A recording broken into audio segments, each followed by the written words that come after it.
Hello and welcome to She the People TV Women's Writers Fest. Today we are going to discuss women writing protests. Over the past few years, there have been several movements of dissent that have not only shaken up the nation, spreading like wildfire, but also made us question our own standing on these political issues. Today we have with us two such women who wrote two books on crucial political protests. And they're here with us to share their experience because certainly writing on issues that polarize the entire nation wouldn't have been an easy ordeal.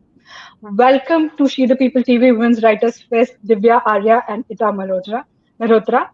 Before we get started, let us do quick introductions. Divya Arya is an award winning journalist with the BBC. She has been telling people stories for about 2 decades now. She is the first journalist from India to be chosen as Knight Wallace Fellow at the University of Michigan, where her research on media reporting on sexual violence was published in a collection of essays titled Breaching the Citadel. Arya is the author of book Postbox Kashmir that captures the unrest of Kashmir through letters exchanged between two teenage pen pals. Our second speaker today is Ita Mehrotra. She is a visual artist, researcher, and art educator. She creates comics, illustrated text, and animation stemming from engagements with socio-political shifts around her and in unraveling their particular histories. Her recent graphic novel, Shaheen Bagh, a graphic recollection, documenting the extraordinary struggle led by Muslim women against the CAA across India, has been published this year. Ita is the director of Arts Reach, a leading arts-based non-profit working with marginalized communities across India. Thank you so much, both of you, for joining us today. So, Thank to you for get this having me. conversation started, I would like to start with Divya. Divya, your book presents Kashmir in the present turbulent times from the perspective of two teenage girls. When did you decide to explore this gaze from two young people's minds in your book? Instead of, say, adults, who have seen this issue evolve and get even more complicated by the decade. Thanks for having us here, Yamini. It's really nice to talk about Kashmir in the context of the book, because I think, as you rightly said, we talk about Kashmir only from the lens of adults. So it's a geopolitical issue. It's about violence. It's about the assertion by India and Pakistan on the land. It's rarely through the lens of young people who are impacted by this long-standing conflict. Now, this idea germinated way back in 2017, and if you recollect, that was the time when we saw this death of a militant who was actually a local from Kashmir, Burhan Wani, and we saw hordes and hordes of young people spill out onto the streets of Kashmir. So, as a BBC journalist and as a team in the BBC, when we were reporting on all of that, there was this thought about who are these young people? Not specifically the ones on the street, but the ones who are impacted by everything that's happening around them. They're in the midst of it all. And we wanted to capture the ordinary young Kashmiri.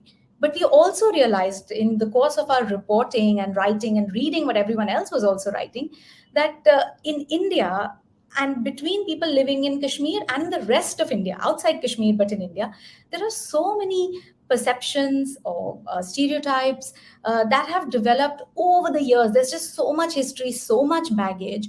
It is just handed over generations. So why not have a conversation which is not influenced by adults, which is not influenced by a journalist either, which is unadulterated, where we bring two strangers together through an old medium. So that was the other key thing. One thing was teenagers, and the other key thing was how they were communicating. So we thought of the mode of letters, because in this day and age of social media where everything is instant, reactions are very quick, we thought, what about stepping back and taking a moment and pausing before you communicate with the other person? Could that impact the quality of communication? Could that open up some doors, generate some empathy? And that was the reason we asked these girls to write letters and not sort of have a conversation. We didn't interview them, we didn't make them meet. So that was, I think, the book and the whole project is almost the success of slow communication, where the girls, I think, really opened up. but paused, thought, waited. It brought a little bit of patience in what they were saying, what they were asking, what they were talking about. And it also gave us that very unique lens where we could see the impact of the conflict, whether it is in the form of internet shutdowns, school shutdowns. We had the girl in Delhi ask the girl in Srinagar about stone pelting, about the call for Azadi, all of the things which are reported on, but as really controversial political subjects, not something a young person can have an open and honest conversation with another person. Absolutely. I really understand that point about social media that you made, that, these days conversations are so fast that slowing them down helps you reorganize them better. Coming to you, Ita, when you're writing about a movement being massively covered on a global level, what are the fears that you face as a graphic artist? Because you're putting a story in a pictorial form. Thank you. And yeah, I think it's really interesting. Actually, even we're here to talk about writing books, and actually, what I've done is draw a book. And so, this relationship, as you're rightly asking, what does it mean to represent and recollect visually, and to think of a movement visually? Even though visuals are something that inundate us constantly when we're talking about social media and we're talking about the digital age, it's actually visual first. So it is our first way of, I think, informing ourselves today is constantly videos and, photographs and comics and cartoons. And yet the onus on the kind of way of representing, what does it mean to redraw, to retrace, to re-enter conversations and tell the stories of people who were involved in the protest, but much more intimately. For me, I think first of all, what it meant as an artist and a writer was to learn and listen. And it was also that which was, I think, for me, a really kind of immersive project. We were like others. I was at protests at Shaheen Bagh and other spaces in Delhi as the protest spread. And towards, after a few months of being at the protests and seeing how powerful they were, the idea of what it means to actually listen and learn about those who kind of began and initiated the protests, Muslim women from Shaheen Bagh and other spaces in Delhi who were, on stage and so powerfully not just critiquing CAA and other oppressive policies, but also looking at what the democratic nation needs to grow towards, kind of giving these kind of very strong statements. So it was, being part of that, but then also feeling after a few months that it would be really, really interesting to learn a little more deeply how it began. What does it mean to people in terms of their participation? And also, how do you see the success of a movement? Is it only just the repealing of a particular act, or are there other things that are happening? What does ownership of public space look like? And so it meant kind of building and these conversations, really starting from listening, talking to as many people as I possibly could, from older women who were, the dadis and nannies of the protest, to younger women who were living in the area, working as architects, designers, teachers, and also students from Jamia Millia Islamia, who were very much part of the protest at Shaheen Bagh as well. So for different people who are involved, what are these conversations that are opening up? What does this space of dissent allow for? And there's so many conversations that are actually happening. It's not just protest against CAA and that's it. Spaces like this just unravel as, places where democratic dialogue is happening and is waiting to emerge. So it meant kind of looking and re-engaging with those conversations, with the multiplicity of conversations, and continuously then in the process of also bringing it together, I kept going back to some of these key people that I was talking to and who, were very much part of the book. So the central character, for example, Shahana, who's based on one of the young women that I spoke to from the beginning at Shaheen Bagh. She was somebody, even after, so lockdown happened soon after I started working on the book, a month or so in. But with this young lady, I could keep talking to her, online over Zoom, over calls, and that was very important to keep that engagement going, keep going back to people as much as I can. With what the story is shaping up as, how much of the conversations can come in, how many views and angles of the protest, of what it means to be thinking of democratic dialogue in a country that's increasingly just stepping down on any kind of democratic protests, expressions of dissent.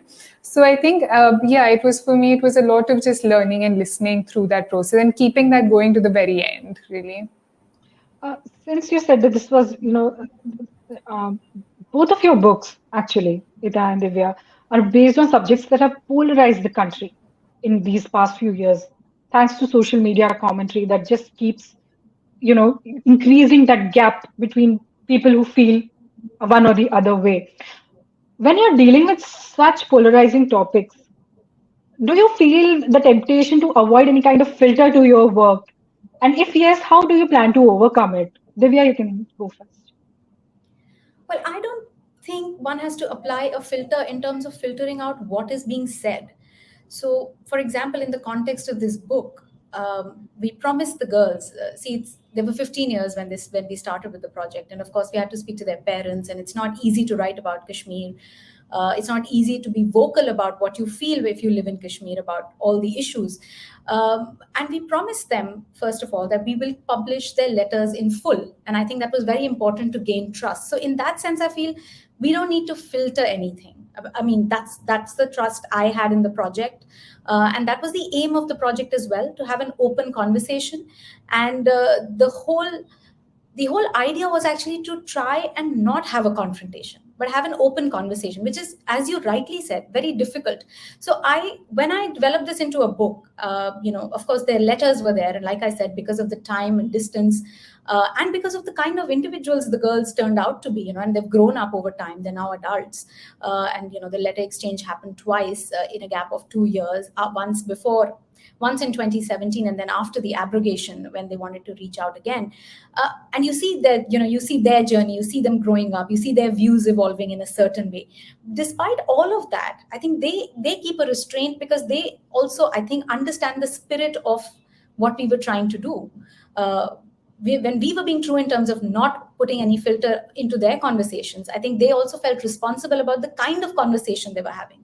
They felt representative of their regions, or their peers. So a girl in Delhi with the peers in Delhi, or in metro cities, whereas a girl in Kashmir who probably feels representative of her people, and therefore they wanted to put their best foot forward.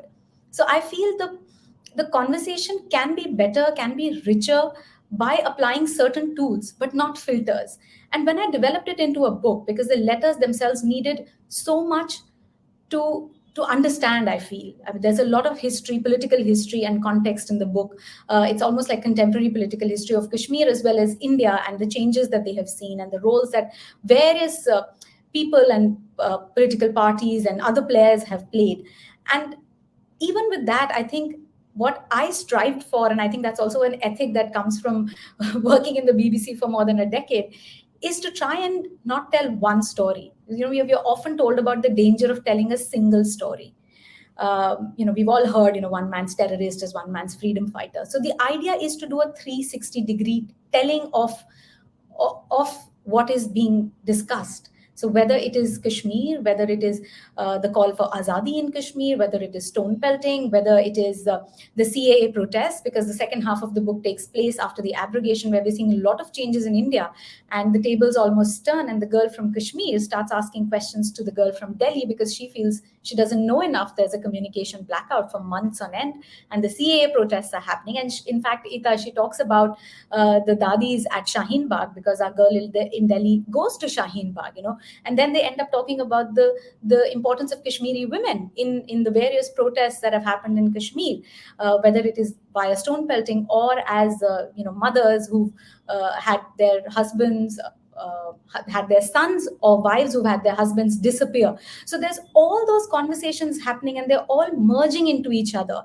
And I think by trying to step away, but at the same time in the book, by trying to give context which is quite 360-degree and tries to bring in various perspectives, and then lets the reader decide what do they think, and what do they think about the various issues, about the way history has shaped up, and maybe helps them get rid of certain perceptions or certain stereotypes, and helps them open up, even a tiny bit. And I think then, I shouldn't say the job is done, but I think then we're in the right direction.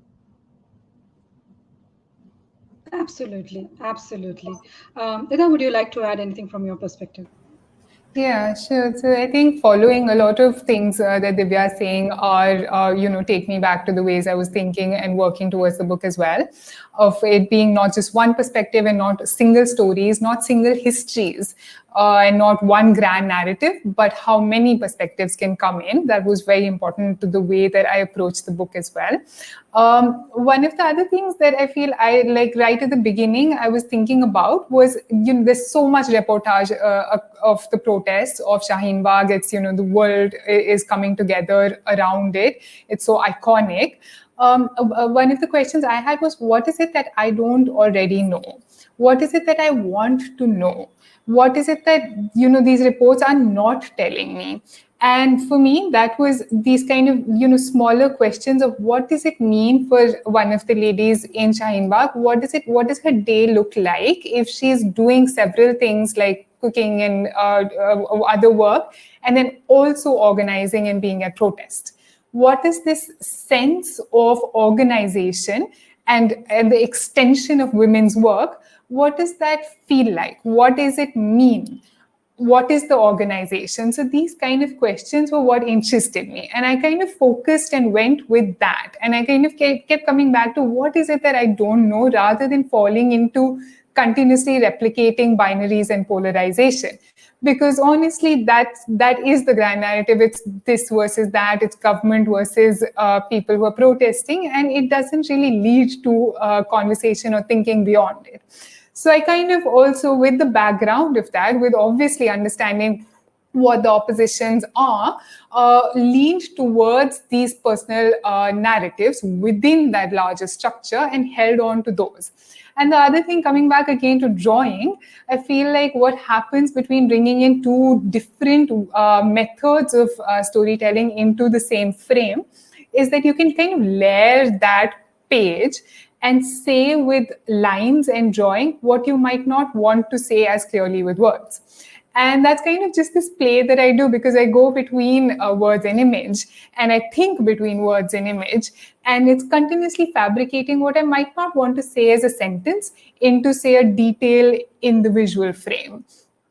And sometimes you just don't, these are not things. Maybe it just works as, a slogan in the back as a poster, and it wouldn't have the same sense as if I were to write it down. So building just this, what are the things you want to say visually? What are the things that I want to say through words? Builds this kind of, for me, a world that you can then enter through. And that is not just conversations within the book, but is then for the reader to come and engage with stepping into that frame. And the style and format of comics especially lend themselves to this, because they don't ever say the whole picture. They don't give you the whole picture. There's an image, there's a gap, and then there's the next image. And it's meant for readers to bring those images together.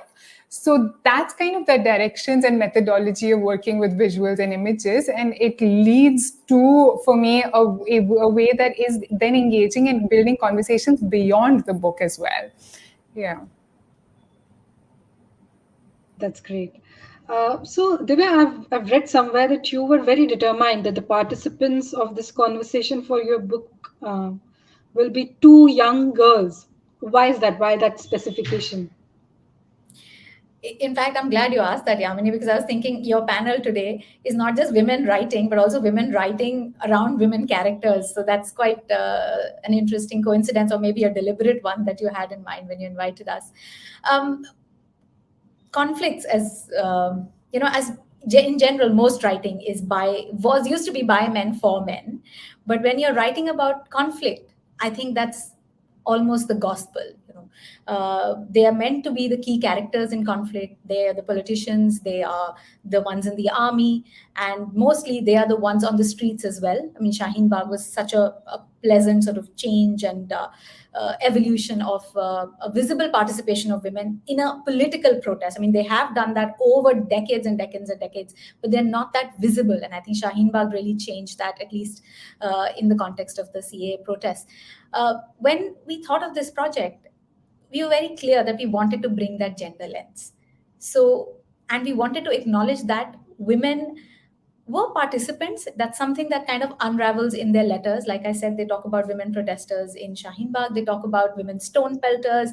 They talk about the women, who were victims of the violence in different ways, in terms of whether it's sexual violence or other excesses that their alleged rapes in Kunan and Pushpora and so on and so forth.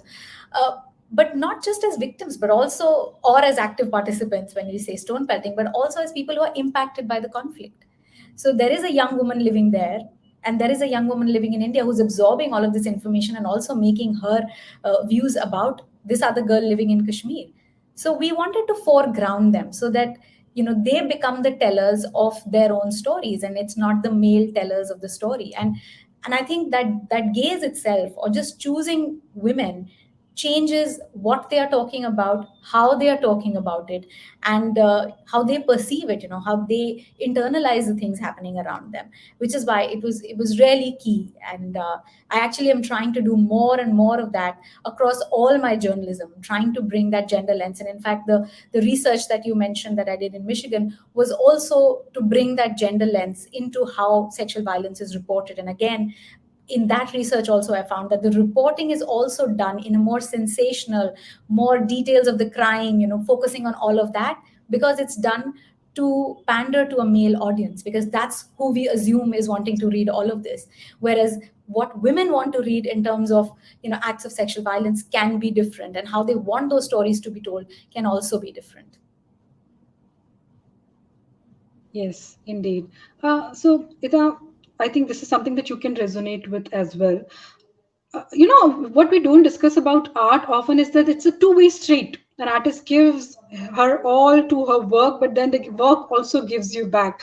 So when you were working on your graphics at Shaheen Bagh, listening to these women's stories, watching the protest unfold around you, how did that affect you as a person? What kind of thoughts that you harbor in your mind? How did your thought process change witnessing the Shaheen Bagh protest? Yeah, that's a really interesting question. And it's true, this kind of symbiotic relationship when one sits for a long time with art making, then it's going to feed back to who one is and you grow with it. The drawings at Shaheen Bagh actually started when, right towards the beginning of the protests in mid-December. There was just about like 50 or so women collecting, and it was there was no stage, it was a smaller group. Sitting there and kind of feeling that this needs more attention. And so those first drawings were just created while being at the protest. I would carry my sketchbook and just keep drawing right then, and taking down a few notes of what women are saying, and making posters within that day that just circulate on social media and take their course as calls to action. So it was very simple, direct kind of, I'm drawing because this is so powerful, and there isn't that much media out there. Towards the beginning there wasn't. So that's when just drawing started, and then it kind of grew with the idea of doing a longer project, along with the idea of what it means to publish it, with Yoda Press also saying, let's do this. It wasn't just my idea at all. And that was important because I didn't want it. It wasn't something that I could imagine being just one person taking on. It meant many people kind of almost collaborating on thinking what the narrative is.